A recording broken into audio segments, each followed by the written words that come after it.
Hi, I'm Becky and welcome to another episode of Diet Culture Can Fork Off. I help women who are done with the diets, done with the cycles, done with starting over again every Monday and finally sort out their relationship with food and their body for good. Not through another plan, not through scales, and not through missing out on their actual life, but by breaking down diet culture's hold and getting to the real stuff underneath. I work with women through my one-to-one Empower coaching and through my Misfit Club group coaching as well, which is my 6-week programme for women who know all the information, have tried everything and are ready to try something completely different.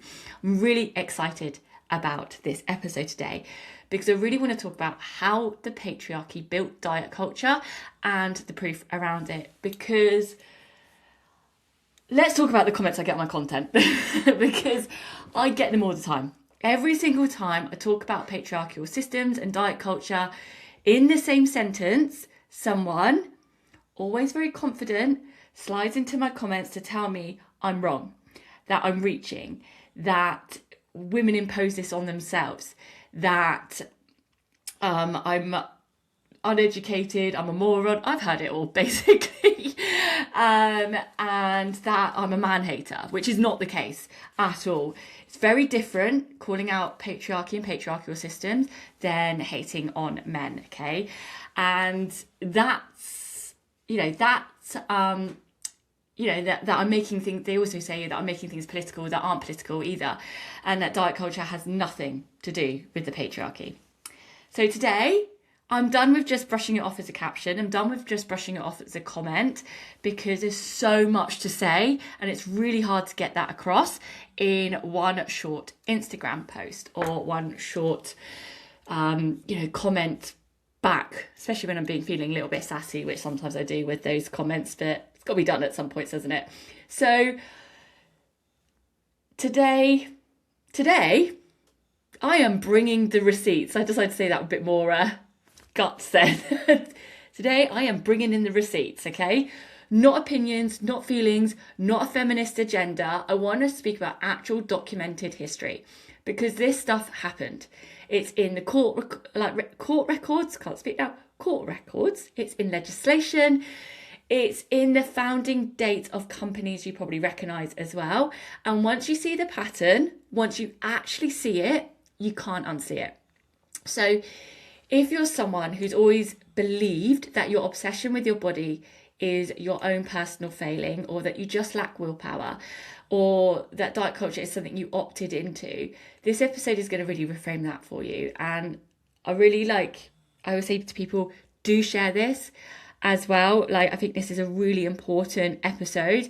If you listen to this and you see there's important topics and you can see that other people just don't understand the connection, please share it, because I think this is really important to bring awareness. This is not proving people, well, I guess it is a little bit, but I don't want to be this is, I'm fighting this, and it's I don't want people to keep thinking that we're making this up, because we're not. So I thought if I could create an episode where we can bring it all together and just chat about it and talk about where the patterns are happening, the stuff that happened in history, to bring this conclusion together, it will help educate and bring awareness to a lot more people in general.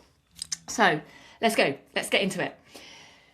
So what I actually mean by the patriarchy, let's start with that before we get into the history, because I really want to clear this up, because I know the word patriarchy makes some people immediately switch off. They hear it and they think she hates men. She's blaming men for everything. She's just being political. That is not what I'm saying. That has never been what I'm saying, okay? When I talk about patriarchy, I'm talking about systems, the structures, the way that power has historically been held. It's been organised and protected. I'm talking about the fact that for so much of history, for most of recorded history anyway, men held the positions of power.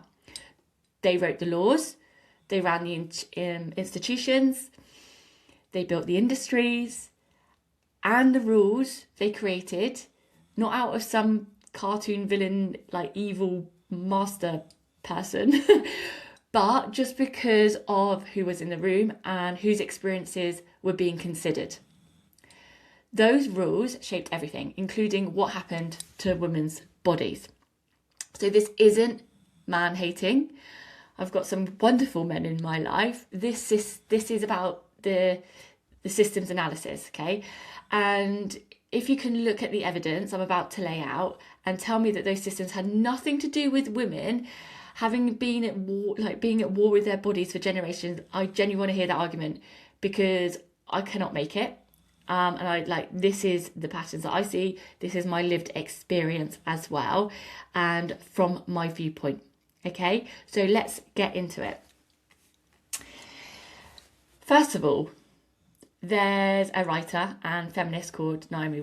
Unfortunately, I've heard that since doing a lot of her work, she's gone to the dark side. But we're not going to talk about that today. We're going to talk about actually what she did in the 90s, because she wrote a book in 1990, called The Beauty Myth. And it is honestly one of those books that once you've read it, you see the world completely differently.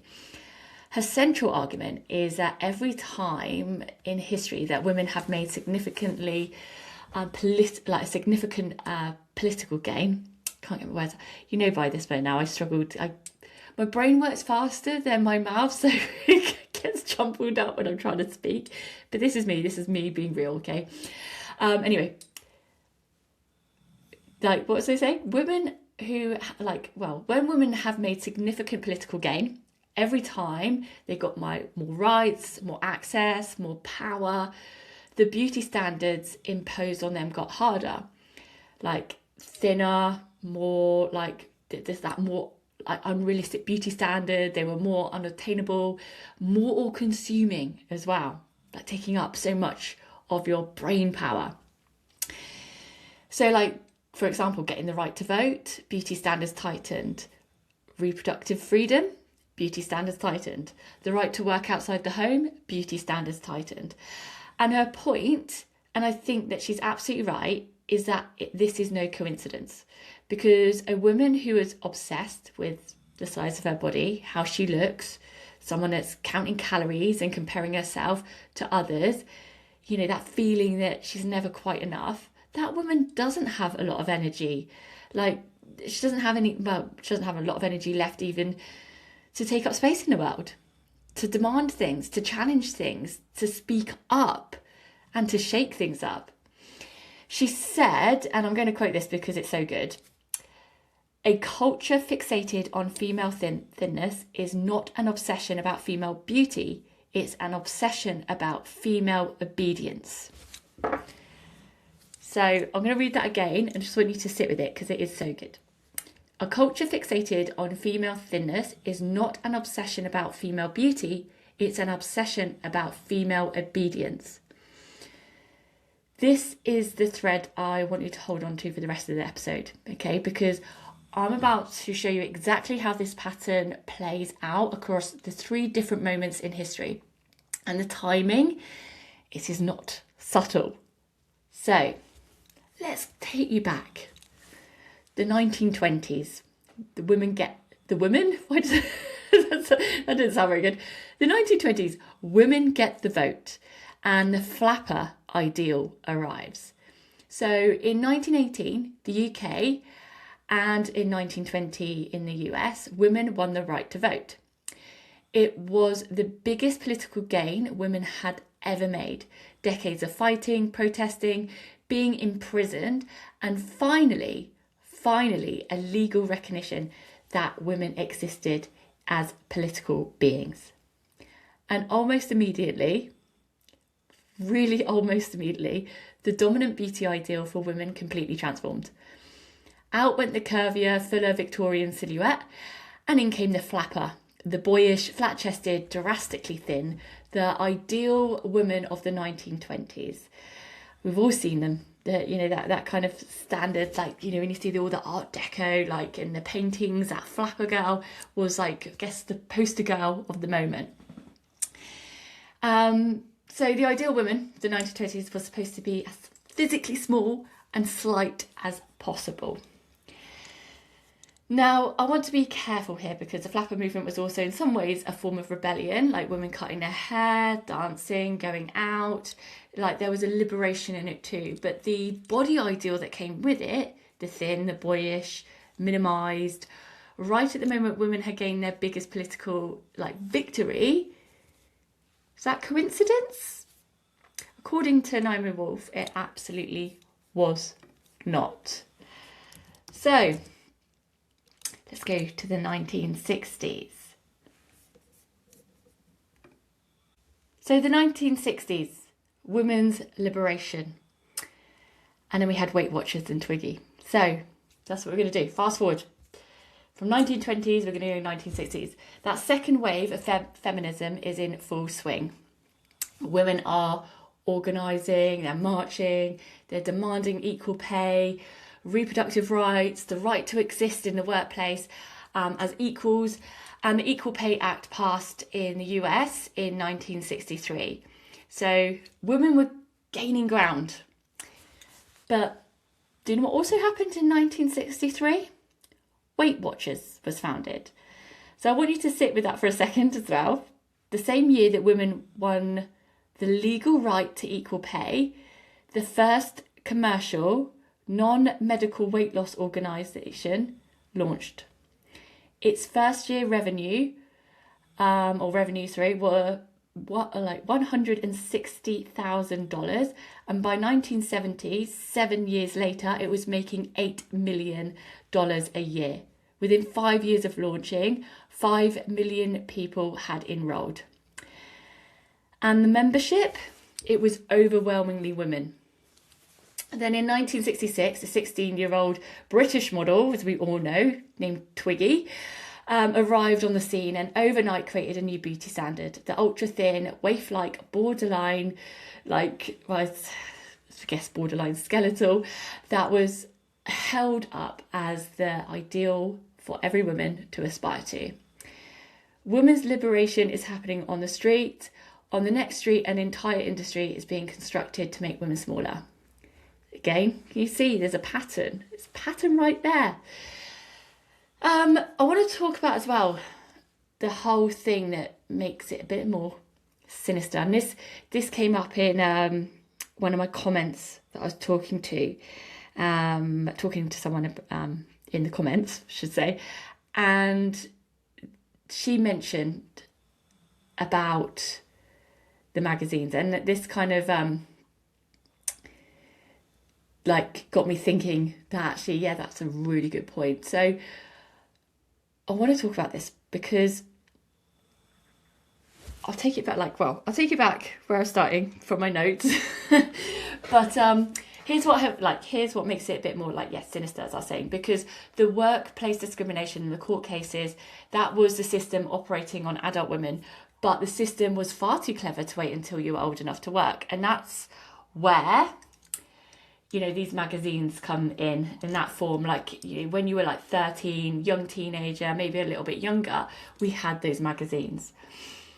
In the UK, a magazine called Jackie launched in 1964 and became the best-selling teen magazine in Britain for a decade. At its peak in the mid-1970s, it was selling over 600,000 copies a week, every week, to teenage girls. So what was in it? Fashion tips, beauty advice, how to get boys, how to keep boys, problem pages about whether you were too fat, too flat, too much, not enough. The entire content of the magazine, week in, week out, was teaching girls that their primary purpose was to be attractive and desirable. Not ambitious, not powerful, attractive and desirable. So, academic Angela McRobbie, she analysed Jackie in the late 1970s and described it as creating, and I want you to really listen to this because it is so damning. She said, she described it as creating right, I'll see if I can get this bit of a tongue twister.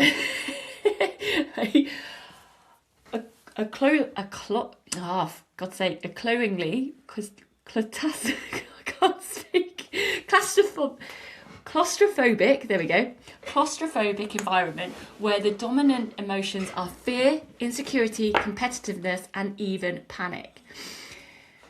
So that's what she said about this magazine. Fear insecurity, competitiveness, and panic. That's what it was installing into young teens. That is what was being sold to teenage girls every single week. Dressed up as fun, dressed up as like, it's being a normal girl who's got a magazine, who cares about herself. And Jackie wasn't alone. In the US, 17 magazine had been doing the same thing since 1944. Fashion, dating, early marriage, and had over 2.5 million readers by 1949. 2.5 million teenage girls being shaped by the same narrow, constricting template of what a woman should be. And this is a part that really gets me, because we talk about diet culture like it's something women choose as adults, but the conditioning started in childhood before you had even started your critical thinking, not even developed enough to start questioning it, before you've had the life experience to push back. When you were just a girl sitting on your bedroom floor reading the magazine, and it was and it was quietly there, teaching you consistently that the most important thing about you was the way you looked and whether boys approved. And the workplace just continued what magazine started, which I touched into. But gosh, I don't know about you, but you might be nodding your head to this. When I was starting to look into the research behind this, I was like, yeah, you think about those magazines that you read as teens, the scrutinising of women's bodies or giving you tips exactly how to dress, how to be. And it's scary when you think about the early development years being awash with this, and there was no escaping it. So I want to talk about the workplace, because this one I find really genuinely enraging, because this one is in the court records. This one is documented. Because by the 1970s, women are in the workforce in significant numbers. They're showing up, doing the work, competing for jobs and promotions, and they are under constant scrutiny. Not for their performance, not for their competence, not for their output, but for the way they looked. Women were being hired and fired based on their appearance, their aesthetics, their bodies. And here's the thing, there was almost nothing protecting them from this, because the people writing the laws, overwhelmingly men. In the UK, Parliament was over 95% male. In the US, Congress was similarly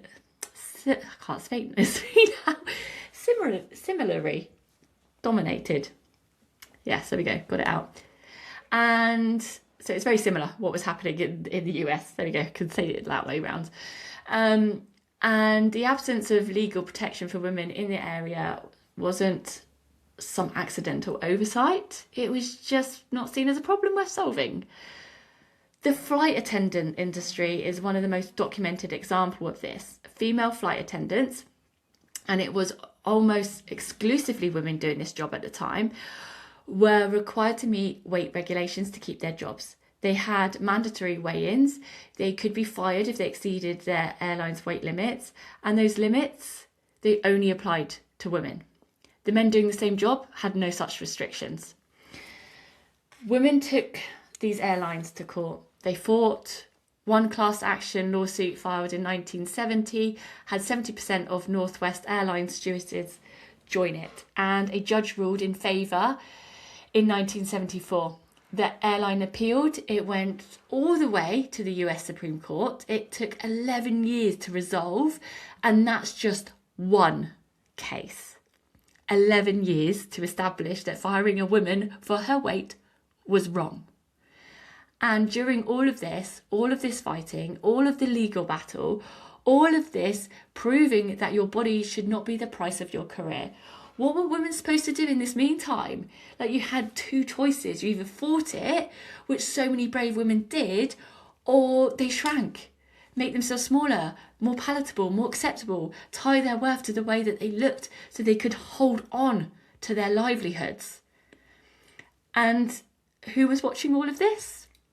The diet industry, ready to profit from every woman who had been told by law, by culture, by a room full of men making the rules that their bodies was the price of admission. So here's what I want you to take away from this. Diet culture is not something that happened to you because you're weak. It most definitely isn't, okay? It's not something you opted into because you're vain. It's not a personal failing. It is a system with a paper trail, which I have just described here. And this is only just like little snippets of it, because I didn't want to like go too much in the weeds, but you know, there's so much here. And you can dive into each part of this in more detail. But, you know, there's a system that you can trace through the court records and founding dates and legislation and the deliberate absence of legislation as well. The diet industry did not create women's insecurities about their bodies. This system created the insecurity. And the diet industry, worth billions, just monetized it.